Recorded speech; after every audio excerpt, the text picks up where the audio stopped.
This is HOA Spot. They wanted control. Your file is getting thicker today. Rebecca Howard screamed it at me from 6 feet away, her megaphone already raised like she was announcing a mailbox emergency.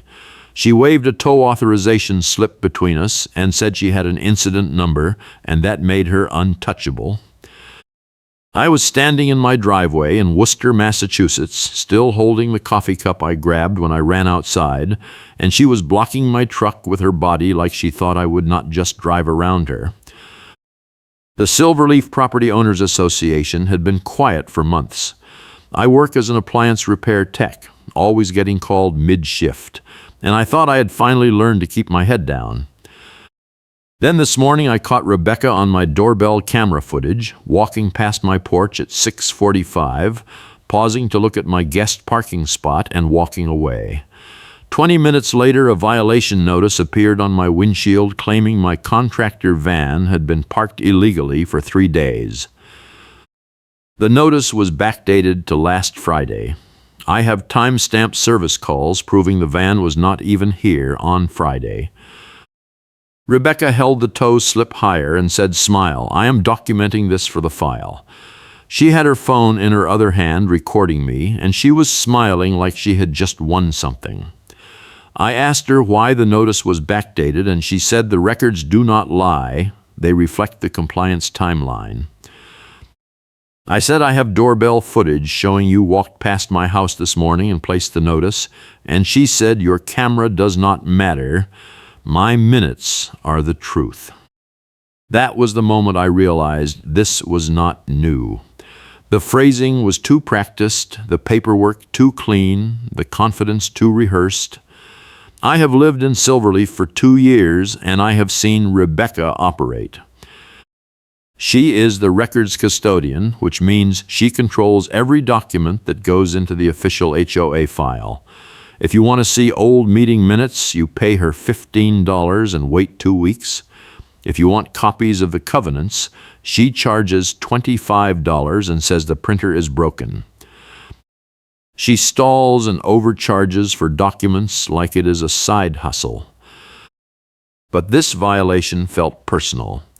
I asked her why she was targeting me, and she said she was not targeting anyone. She was enforcing community standards evenly. I said, "Show me the complaint that triggered this," and she said complaints are confidential and she does not have to disclose the source. I said, "Then show me the covenant section that says guest parking requires a permit," and she said section 12.4, vehicle placement and duration. I said I read section 12.4 last night and it says nothing about guest permits, and she said I was misinterpreting the intent. The tow truck pulled up 30 seconds later. Rebecca waved at the driver like she was directing air traffic and pointed at my van. She told him the authorization was valid and the vehicle was in violation. I walked over and asked the driver if he had verified the paperwork, and he said the HOA signed off, so it was good to go. I said the HOA custodian backdated the notice, and I have proof. And Rebecca cut in and said I was harassing a vendor, and she was adding that to my file. I swallowed my anger because I knew the moment to use it was coming. I told the driver I would move the van myself, and he shrugged and said he would wait 5 minutes. Rebecca said the authorization was already processed, and moving it now would not stop the fees. I said I am moving it anyway, and she said fine, but the violation stays on record and the fine is still due. I moved the van to the street and watched Rebecca write something on her clipboard with color-coded sticky notes labeled by dates. She peeled one off and stuck it on a new sheet, then walked back to her car. The tow driver left. I stood there for a minute trying to figure out what just happened. Then my phone buzzed. It was a text blast to the entire Silverleaf HOA group chat. Rebecca had sent a message saying that one resident continues to refuse community parking standards despite repeated warnings, and the board is exploring additional enforcement options, including liens and fines. She did not name me, but she did not have to. 3 neighbors replied within a minute asking who it was. One said they hoped it was not another situation like the Delaney thing. I had no idea what the Delaney thing was. I texted my neighbor Marcus, who has lived here for 8 years, and asked him. He called me back instead of texting. He said Tom Delaney used to live in my house before I bought it. He said Tom fought the HOA for a year over a parking violation that made no sense, and eventually he just gave up and moved. He said Rebecca was the one pushing it then, too, and no one could figure out why she had it out for him. He said Tom tried to get the board to audit the records, but Rebecca said everything was in order and the board did not push it. I asked Marcus if Tom ever proved anything, and he said no. Tom just ran out of money and energy. He said the violation stayed on the property file, and when Tom sold the house, he had to pay a settlement fee to clear it. I asked how much, and Marcus said $2,000. I said that does not make sense. Parking violations do not carry settlement fees, and Marcus said Rebecca called it an administrative compliance adjustment, and the board signed off on it. That was when I started digging. I went to the Silverleaf Property Owners Association website and pulled up the meeting minutes archive. It goes back 15 years. I searched for Delaney and found 6 mentions. The first was 10 years ago when Tom requested records related to a parking complaint. Rebecca responded that the request was too vague and required reformatting. The second was 9 months later when Tom submitted a reformatted request. Rebecca responded that the original complaint had been archived off-site and retrieval would cost $50. The third mention was 2 months after that when Tom paid the $50. The fourth mention was 1 month later when Rebecca reported that the archived records were damaged and unrecoverable. The fifth mention was 3 months after that when Tom accused Rebecca of destroying evidence. The board discussed it in closed session and concluded that there was no evidence of wrongdoing. The sixth mention was 4 months later when Tom agreed to the settlement and the case was closed. The minutes said the settlement amount was confidential but necessary to resolve the dispute and restore community harmony. I printed the entire timeline and highlighted every inconsistency. Then I went back further and searched for other parking disputes. I found 11 over the past decade. 9 of them involved Rebecca as the records custodian. 8 of them ended with settlement fees. The amounts were never listed, but the pattern was identical: complaint filed, records requested, records delayed, records lost or damaged, settlement paid. I texted Marcus again and asked if he knew anyone else who had been through this.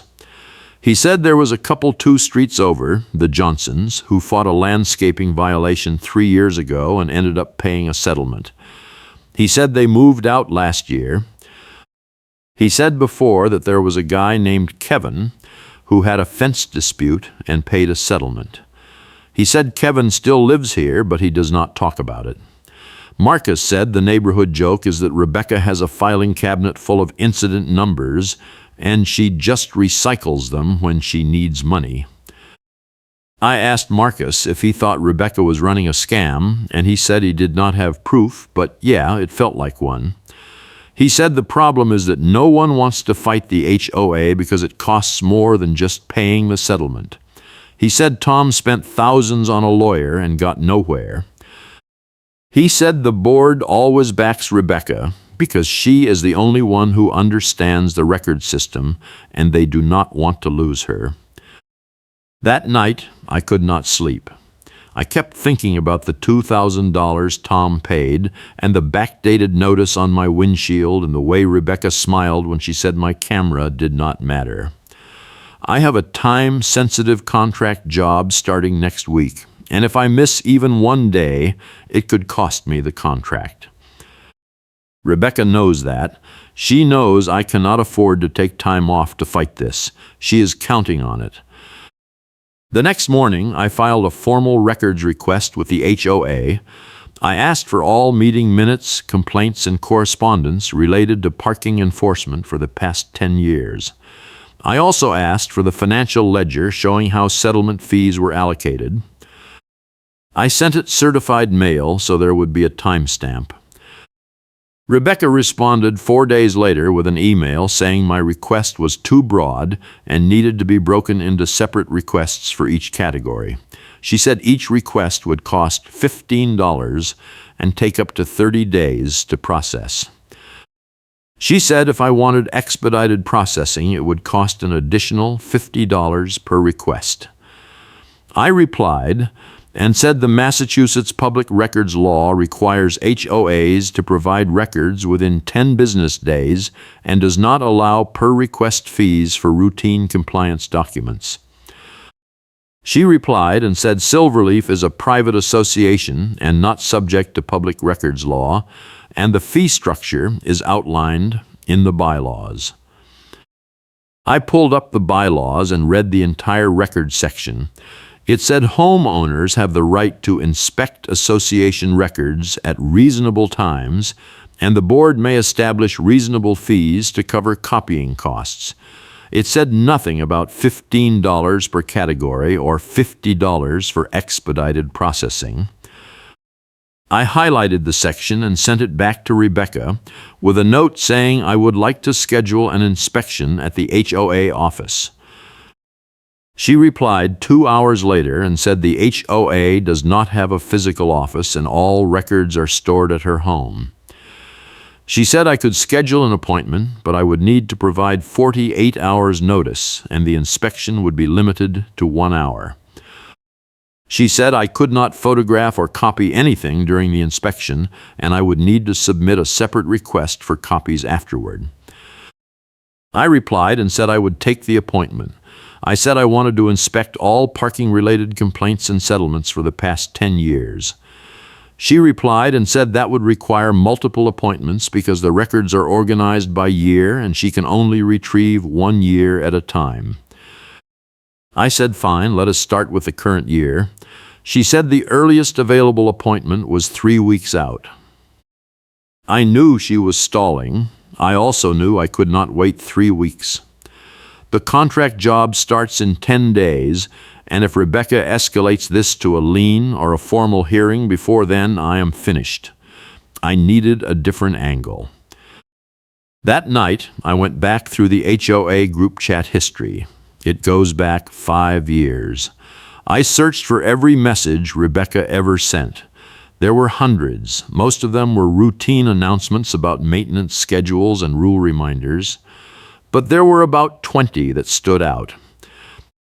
They were all sent late at night, usually between 11 and midnight, and they were all about enforcement actions. Rebecca would send a message saying the board had voted to approve a fine or a tow or a compliance action, and she would include a reference to the meeting date and the vote count. I pulled up the meeting minutes for those dates. Half the time there was no mention of the vote Rebecca referenced. The other half the vote was listed, but the details did not match. For example, Rebecca sent a message in June 2 years ago saying the board voted 4-1 to approve a landscaping fine against a homeowner on Maple Court.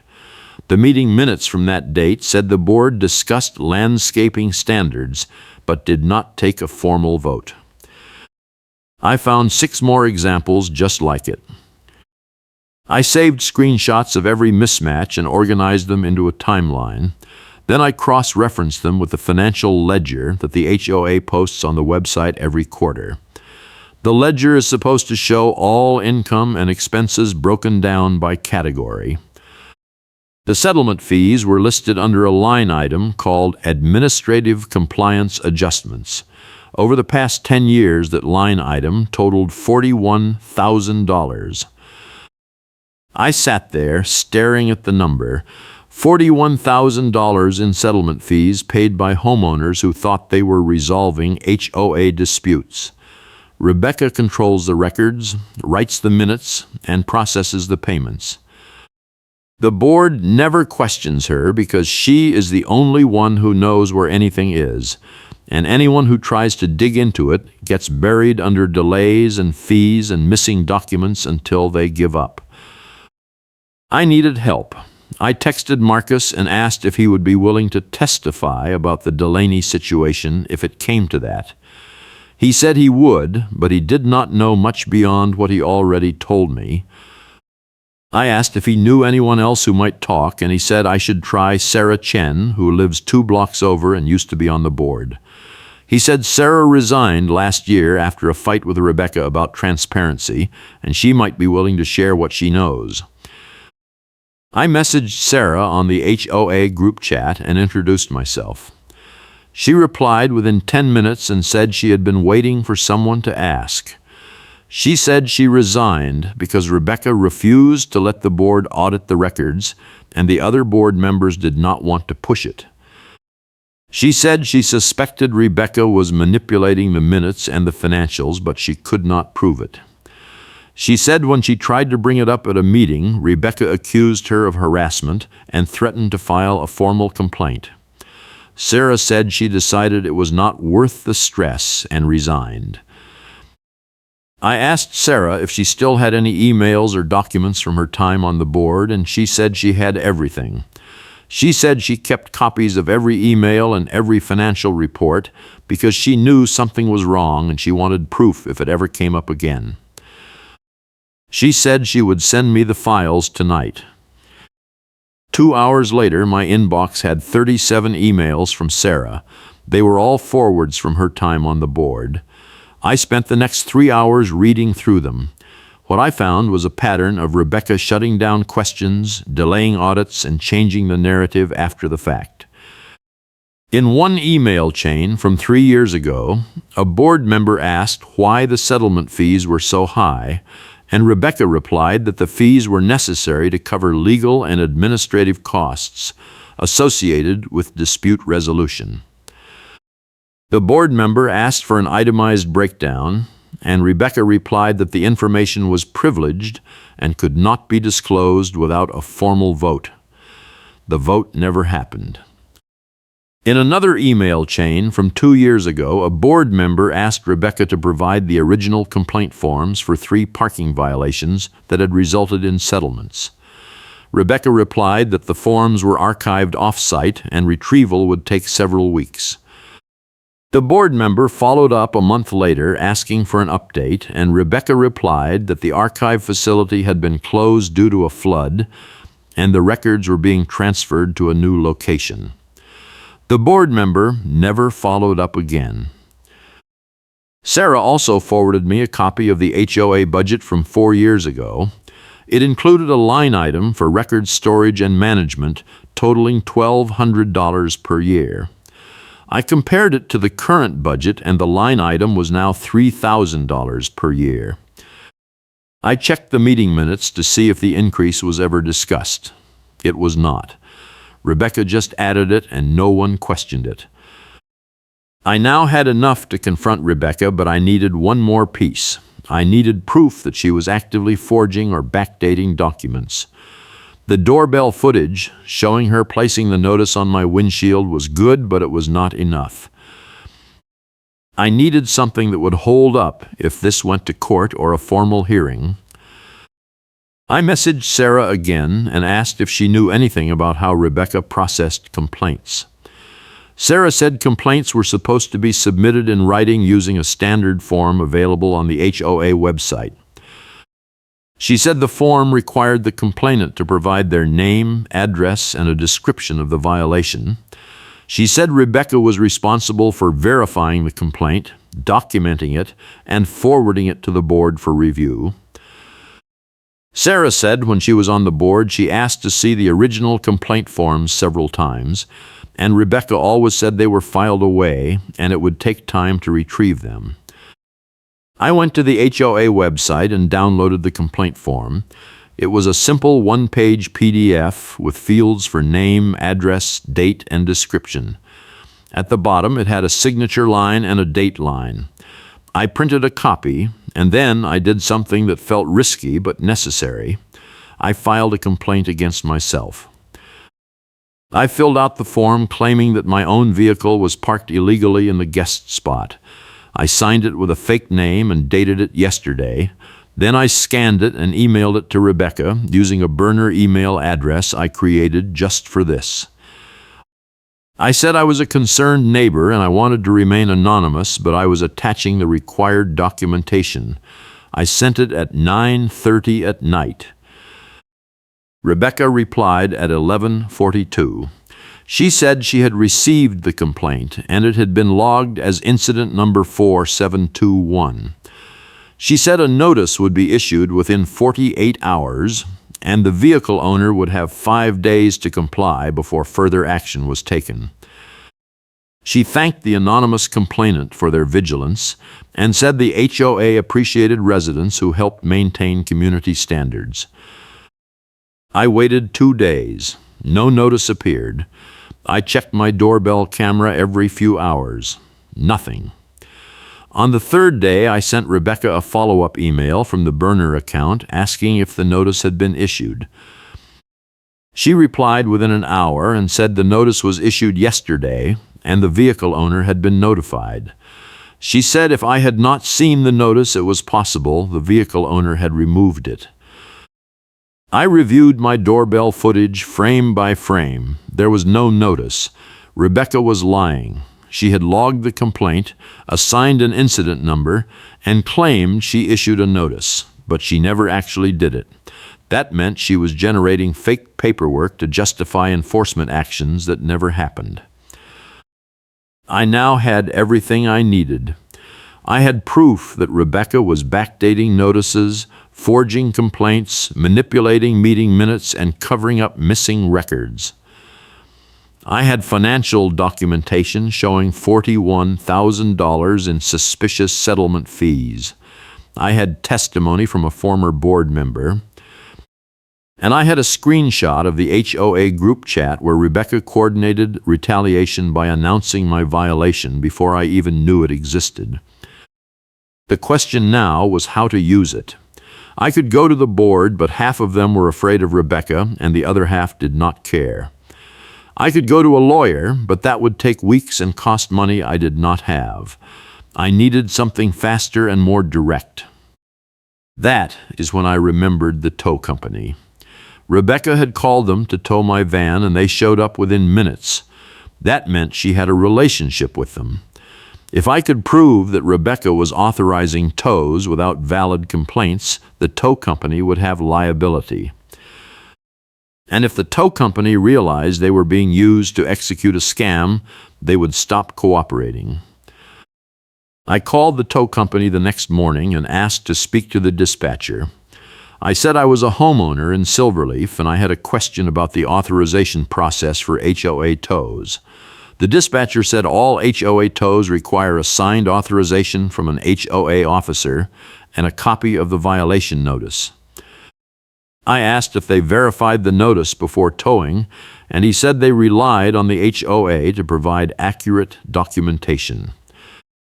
I said what happens if the HOA provides false documentation, and he said that would be a legal issue between the homeowner and the HOA. I said what if I could prove the HOA was authorizing tows without valid notices, and he said they would need to see the proof. I said I have doorbell footage, complaint forms, and financial records showing a pattern of fraudulent enforcement, and he said I should send it to their legal department. I sent the entire file that afternoon. I included the doorbell footage, the fake complaint I filed, Rebecca's email claiming she issued a notice that never appeared, the financial ledger showing the settlement fees, and the email chains from Sarah showing Rebecca shutting down audits. I also included a cover letter explaining that the tow company was being used as part of a scheme to extort homeowners, and they had legal exposure if they continued to cooperate with Rebecca without verifying the documentation. The tow company called me back 2 hours later. It was the owner. He said he reviewed my file and he was concerned. He said they had been working with Silverleaf for 6 years and Rebecca had always been professional. He said if what I was alleging was true, it would be a serious problem. I said I have more documentation if you need it, and he said no, what you sent is enough. He said they were going to suspend all Silverleaf tows pending an internal review. He said if Rebecca called to authorize a tow, they would tell her they needed to verify the paperwork with the board first. I thanked him and hung up. Then I called Sarah and told her what I had done. She laughed and said Rebecca is going to lose her mind when the tow company stops taking her calls. I said I am counting on it. I said I need her to panic and make a mistake. I did not have to wait long. The next morning, Rebecca sent another blast to the HOA group chat. She said the board had been made aware that a resident was spreading false accusations about HOA enforcement procedures. She said the accusations were baseless and defamatory. She said the resident in question had filed a fraudulent complaint in an attempt to discredit the HOA, and the board was considering legal action. She said any resident who engaged with or repeated the false accusations could be held liable for defamation. 3 neighbors replied asking what the accusations were. Rebecca did not answer. Instead, she sent a follow-up message saying the matter was under legal review and she could not comment further. Then she sent a private message to me saying I needed to cease all contact with HOA vendors and any further interference would result in formal sanctions, including fines and legal action. I replied and said I had not contacted any vendors. I had simply provided documentation to a third party who had a legal interest in the accuracy of the information they were being given. I said if Rebecca believed I had defamed anyone, she was welcome to file a lawsuit and we could review the evidence in court. I copied Sarah on the message.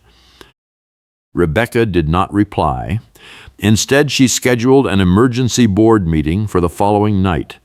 The agenda was listed as discussion of resident misconduct and potential sanctions. She sent the notice to the full HOA group chat and said the meeting would be held at the clubhouse and all residents were welcome to attend. I knew this was her move. She was going to try to rayload me in front of the board and force a vote to fine me or place a lien on my property before I could present my evidence. I needed to flip it. I needed to turn her hearing into my hearing. I spent the next day preparing. I printed every document I had. I organized them into a binder with tabs for each category: backdated notices, fake complaints, manipulated minutes, financial discrepancies, and vendor correspondence. I also printed a copy of the HOA bylaws with the relevant sections highlighted. Then I practiced my presentation. I timed it at 12 minutes. That night, I arrived at the clubhouse 15 minutes early. There were already about 30 people there. I recognized most of them from the neighborhood. Sarah was sitting in the front row. Marcus was in the back. A few people nodded at me. A few people looked away. Rebecca was standing at the front near a folding table with a laptop and a stack of papers. She was wearing her black windbreaker with the hood up, even though it was warm inside. She had her megaphone on the table next to her, like she was ready to make announcements. When she saw me, she said, "Smile, I am documenting this for the file." She held up her phone and took a picture. The board members filed in and sat at the table. There were 5 of them. I recognized the president, a retired guy named Greg who always looked tired. The rest were neighbors I had seen around but never talked to. Greg called the meeting to order and said they were here to discuss allegations of resident misconduct. He said Rebecca had brought forward concerns about a resident interfering with HOA operations and they needed to address it. Rebecca stood up and said she wanted to read a statement. She said over the past week a resident had engaged in a campaign to undermine the HOA by filing false complaints, harassing vendors, and spreading defamatory accusations. She said the resident had wasted HOA resources and created a hostile environment. She said the behavior was unacceptable and the board needed to take action to protect the integrity of the association. Greg asked if I wanted to respond. I stood up and said I did. I said I had not filed any false complaints, I had not harassed any vendors, and I had not spread any defamatory accusations. I said I had filed a legitimate records request under the HOA bylaws, and Rebecca had refused to comply. I said I had provided factual documentation to a vendor who had a legal interest in the accuracy of the information they were receiving. I said if Rebecca believed any of my statements were false, she was welcome to present evidence to the contrary. Rebecca cut in and said I was twisting the facts. She said I had filed a fake complaint using a burner email and then used it to accuse her of fraud. She said I had contacted the tow company and lied to them about HOA procedures. She said I had obtained confidential board emails from a former member and used them out of context. She said I was trying to destroy her reputation because I did not want to pay a parking fine. I let her finish. Then I opened my binder and pulled out the first document. I said I would like to address each of those claims. I said first, the fake complaint. I held up a copy of the complaint form I had filed and the email Rebecca sent in response. I said I filed this complaint to test whether Rebecca was verifying complaints before logging them. I said she logged it, assigned an incident number, and claimed she issued a notice, but the notice never appeared. I said I have doorbell footage proving it. I pulled out a printed screenshot showing the timestamp and the empty windshield. I said second, the tow company. I said I did not lie to the tow company. I provided them with documentation showing that Rebecca was authorizing tows without valid notices. I said the tow company reviewed the evidence and decided to suspend Silverleaf tows pending an internal review. I said if Rebecca believes the documentation I provided was false, she can show us the valid notices she claims to have issued. I said third, the board emails. I said I obtained them from a former board member who resigned because Rebecca refused to allow an audit of the records. I said the emails show a pattern of Rebecca shutting down transparency requests and covering up financial discrepancies. I pulled out a printed email chain and read the key section out loud. It was the one where a board member asked for an itemized breakdown of settlement fees and Rebecca refused to provide it. Greg looked uncomfortable. He said this was a lot to process and maybe they should take a recess. Rebecca said no. There was no need for a recess. I was just trying to distract from my own misconduct. She said the board needed to vote on sanctions tonight. I said I was not done. I pulled out the financial ledger and held it up. I said this is the HOA budget showing $41,000 in settlement fees over the past 10 years. I said every one of those fees was paid by a homeowner who thought they were resolving a legitimate dispute. I said I have documentation showing that at least 6 of those disputes involved complaints that could not be verified, notices that were backdated, and records that were conveniently lost or destroyed. I said I also have meeting minutes showing that Rebecca has been reporting votes that never happened. I pulled out the screenshots from the group chat and the corresponding meeting minutes. I said in June 2 years ago, Rebecca sent a message saying the board voted 4-1 to approve a fine. I said the meeting minutes from that date do not mention the vote. I said I have 6 more examples just like it. Rebecca stood up and said that was enough. She said I was making wild accusations without proof. She said the meeting minutes were accurate and I was cherry-picking discrepancies to create a false narrative. She said if I had a problem with the way she managed the records, I should file a formal complaint with the board instead of ambushing her at a public meeting. I said I did file a formal complaint. I said I filed a records request asking for documentation and Rebecca refused to provide it. I said she told me I had to pay $15 per category and wait 30 days. I said the bylaws do not allow per request fees for routine compliance documents. I pulled out the bylaw section and read it out loud. Greg said, "Okay, let us take a step back." He said clearly there were some issues that needed to be addressed. He said maybe they should bring in an outside auditor to review the records and make sure everything was in order. Rebecca said that was not necessary.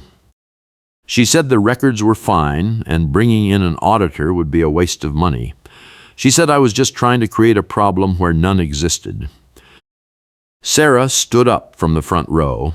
She said she wanted to speak. She said when she was on the board she asked for an audit multiple times and Rebecca refused every time. She said she resigned because she believed Rebecca was hiding something and the board was not willing to investigate. She said she had been keeping copies of all the board correspondence for exactly this reason. She said she provided those copies to the homeowner who was now presenting the evidence because she believed the community had a right to know what was happening.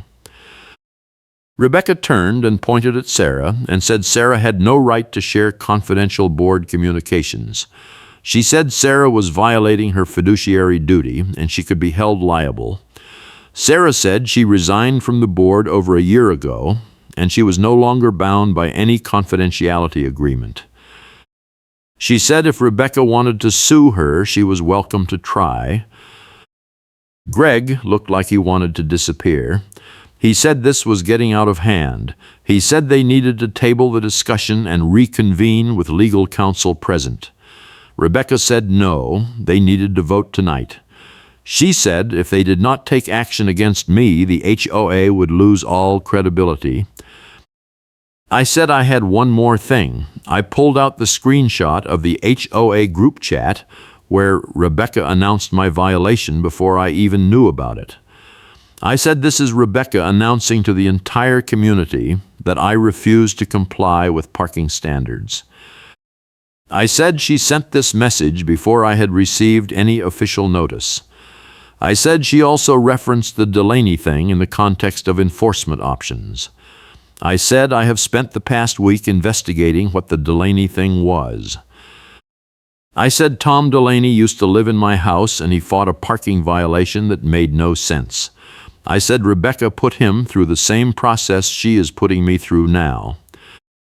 I said she delayed his records requests, lost his documentation, and eventually forced him to pay a $2,000 settlement to clear his property file. I said I also found 10 other cases over the past decade with the same pattern. I said Rebecca logs a complaint, delays the documentation, loses the records, and then forces the homeowner to pay a settlement. I said the settlement fees total $41,000. I said I believe Rebecca has been running a scam for 10 years and the board has been either complicit or negligent in allowing it to continue. Rebecca screamed. She said I was a liar and she was going to sue me for defamation. She said I had no proof and I was just making things up because I did not want to pay a fine. She said the board needed to vote right now to fine me and place a lien on my property. Greg said they were not voting tonight. He said they needed to review the documentation and consult with legal counsel. He said the meeting was adjourned. Rebecca said, "You cannot adjourn the meeting." I called this meeting. Greg said, "You called an emergency meeting, and I am the president, and I am adjourning it." He stood up and walked out. The room erupted. Half the neighbors started talking at once. A couple on a porch across the street had been watching through the window like it was a show, and now they came inside to see what was happening. Rebecca grabbed her megaphone and tried to get everyone to sit down. No one listened. Marcus came up to me and said that was amazing. Sarah hugged me and said she had been waiting 3 years for someone to do that.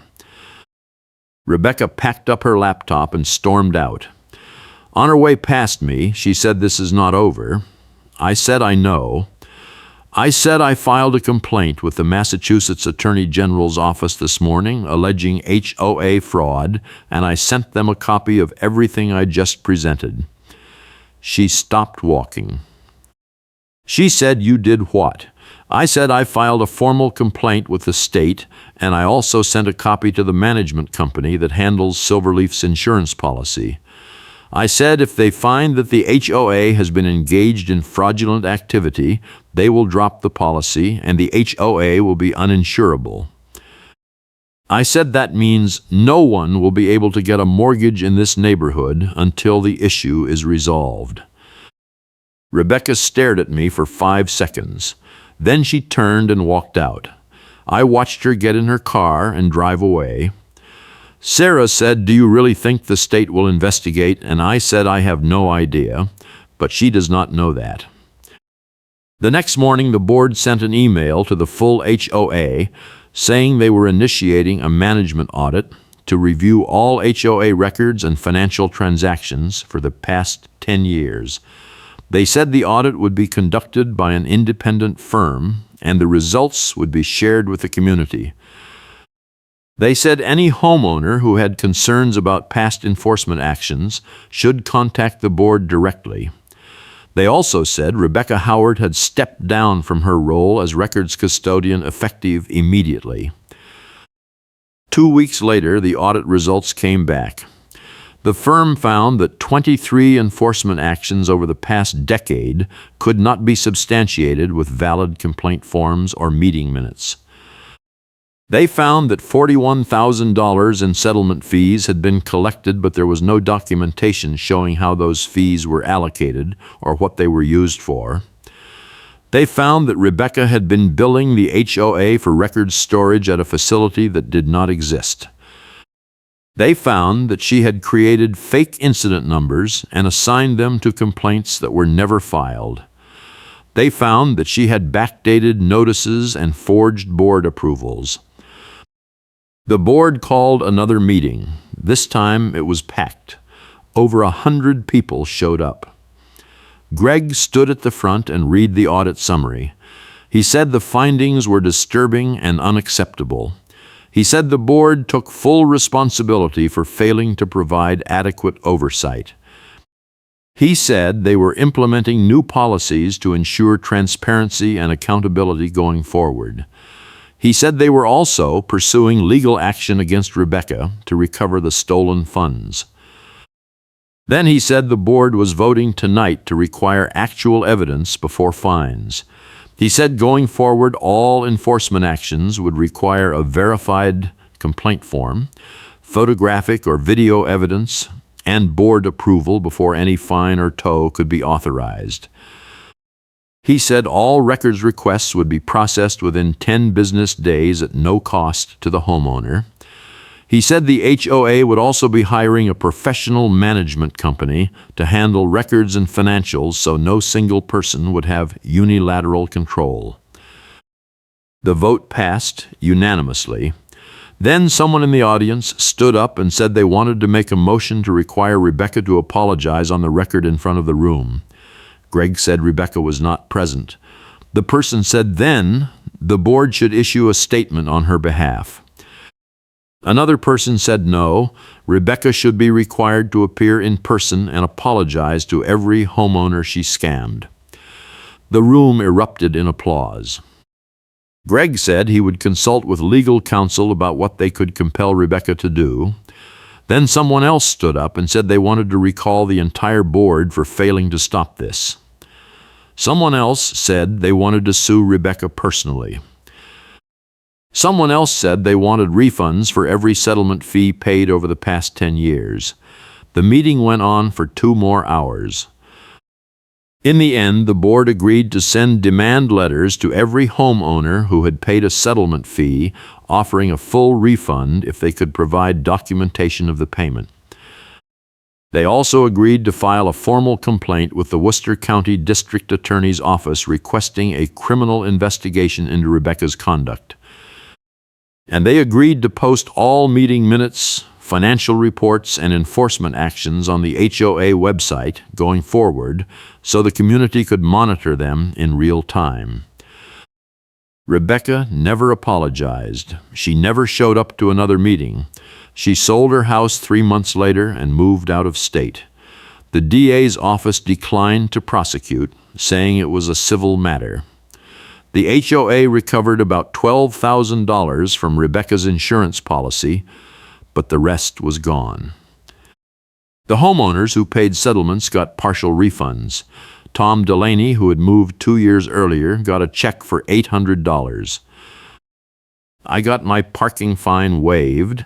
I also got a formal letter from the board thanking me for bringing the issue to light and apologizing for the way I was treated. They framed it and hung it in the clubhouse next to the new transparency policy. Sarah joked that I should run for the board. I said absolutely not.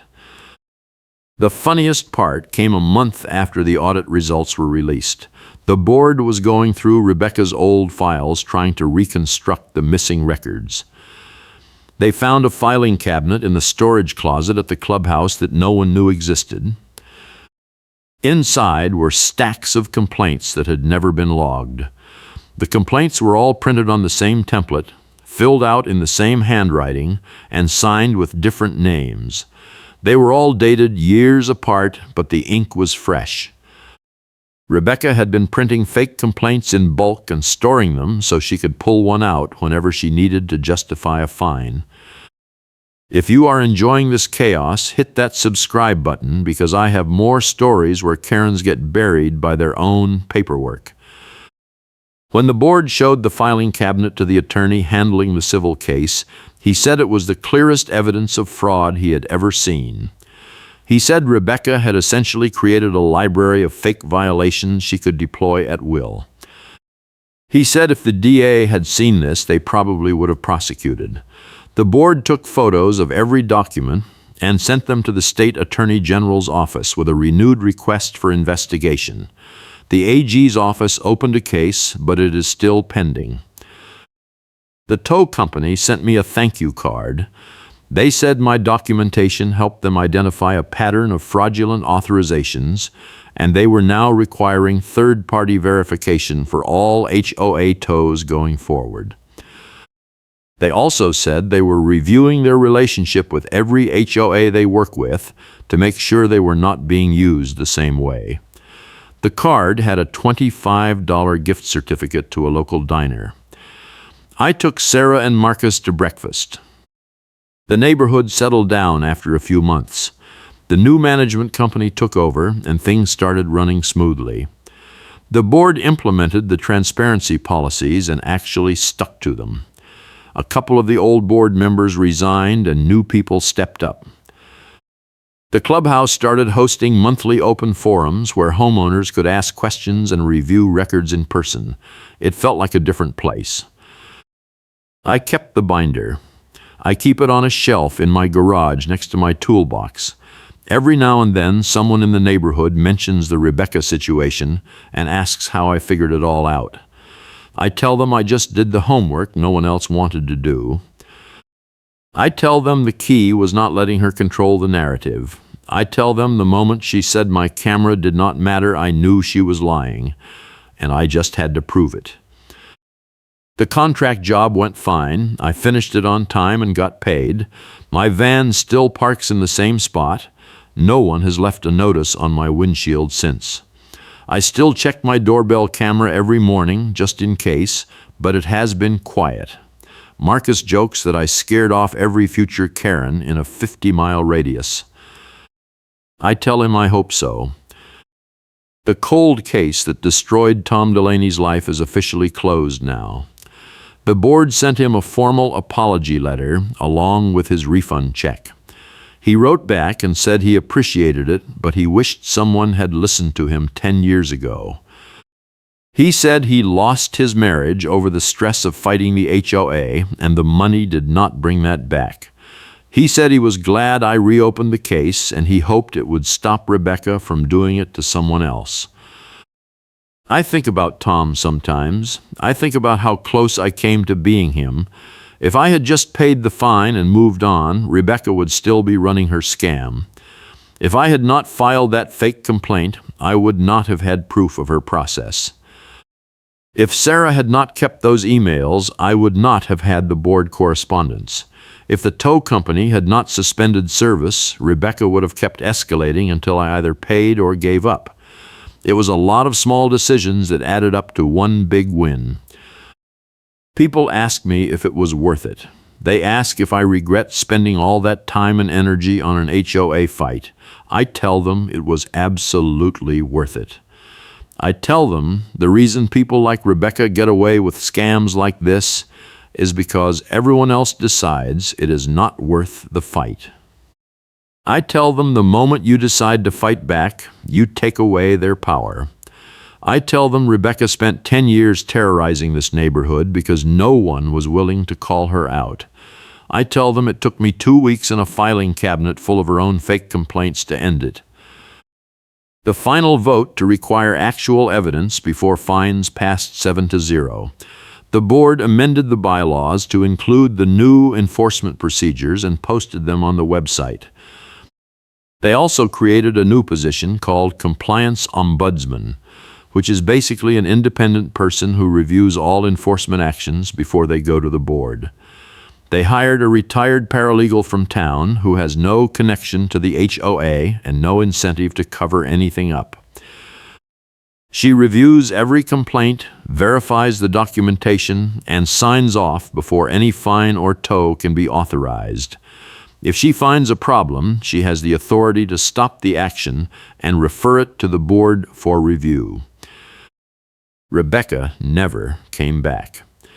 I heard through the neighborhood grapevine that she tried to get a similar position with another HOA in the next town over, but when they called Silverleaf for a reference, the board told them everything. She did not get the job. I also heard she is being sued by 3 other homeowners from previous neighborhoods who found out about the Silverleaf case and realized she had done the same thing to them. I do not know if those cases will go anywhere, but I hope they do. The management company that took over has been great. They respond to emails within 24 hours. They post financial reports every month. They actually process records requests on time. They do not charge $15 per category or make you wait 30 days. It turns out running an HOA transparently and professionally is not that hard when you do not have someone actively sabotaging it.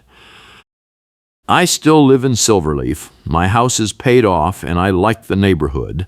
The people are good, the location is convenient, the drama is over.